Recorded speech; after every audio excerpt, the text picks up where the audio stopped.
the CNBC app.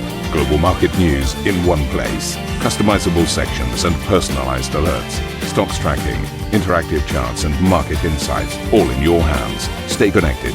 Stay informed. Download the CNBC app today. Indeks harga saham gabungan terperosok dalam pada perdagangan di akhir pekan lalu, menutup perdagangan di bulan April dengan koreksi tajam lebih dari 2%. Bahkan secara year to date, indeks harga saham gabungan memasuki bulan Mei telah terkoreksi lebih dari 19%, menyusul sejumlah sentimen global dan domestik yang cukup kencang. Lantas, mampukah indeks bergerak menguat di bulan Mei atau sell in May and go away justru akan berlangsung? Kita akan lihat pada perdagangan di sepanjang hari ini. Selamat pagi, selamat datang di Squawk Box bersama saya Syarifah Rahma dan berikut topik utama pilihan redaksi.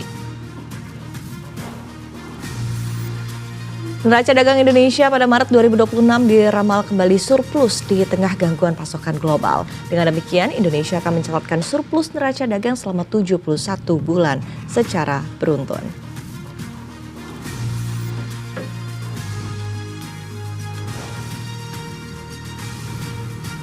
Nilai tukar rupiah kian tertekan terhadap dolar Amerika Serikat pada perdagangan di hari Kamis. Nilai tukar rupiah ditutup di level terlemah sepanjang masa, yakni Rp17.305 per dolar Amerika Serikat.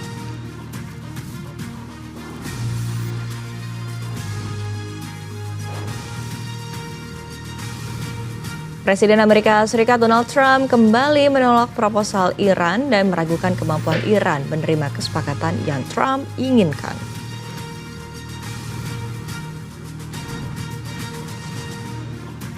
Hari ini Squawk Box akan menghadirkan perbincangan eksklusif bersama dengan Direktur Utama Clearing Berjangka Indonesia Budi Susanto. Kami akan mengulas dampak pelemahan rupiah terhadap resiko di pasar derivatif falas.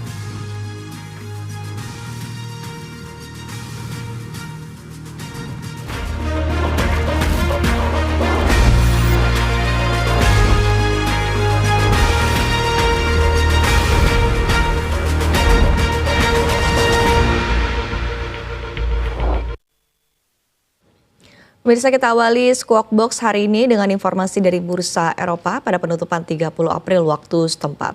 Mayoritas bursa Eropa ditutup di zona hijau. Indeks STOXX Europe 600 yang berisi saham-saham utama di kawasan Eropa naik 1,4%. Mayoritas sektor berbalik ke zona hijau setelah sempat tertekan di awal sesi. Indeks DAX Jerman memimpin penguatan dengan kenaikan 1,41%.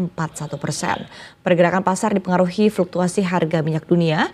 Harga minyak mentah Brent sempat melonjak di atas $126 Amerika Serikat per barel, tertinggi sejak konflik Iran memanas. Dari sisi kebijakan moneter, Bank Sentral Eropa dan Bank Sentral Inggris memutuskan untuk mempertahankan suku bunga acuan sebagai tanda Bank Sentral berhati-hati di tengah ketidakpastian.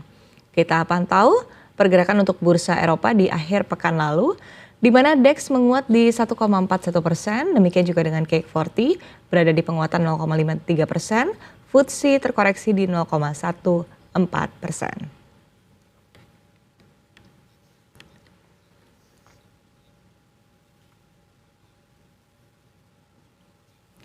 Sama halnya dengan bursa Eropa, bursa Wall Street juga ditutup mayoritas bergerak menguat. Indeks S&P 500 dan Nasdaq berhasil mencetak rekor penutupan tertinggi sepanjang masa sehingga mengawali bulan Mei dengan kinerja yang solid. Indeks S&P 500 menguat 0,29%, sementara indeks Nasdaq melonjak 0,89%. Penguatan indeks ditopang lonjakan saham Apple Inc. yang melesat lebih dari 3%. Raksasa teknologi tersebut melaporkan laba dan pendapatan kuartal 2 yang melampaui ekspektasi pasar serta memberikan proyeksi pendapatan yang lebih baik untuk kuartal berjalan. Kita pantau di sini untuk Dow Jones tampak terkoreksi di 0,31%, S&P 500 dan Nasdaq masing-masing terapresiasi di 0,29% dan 0,89%.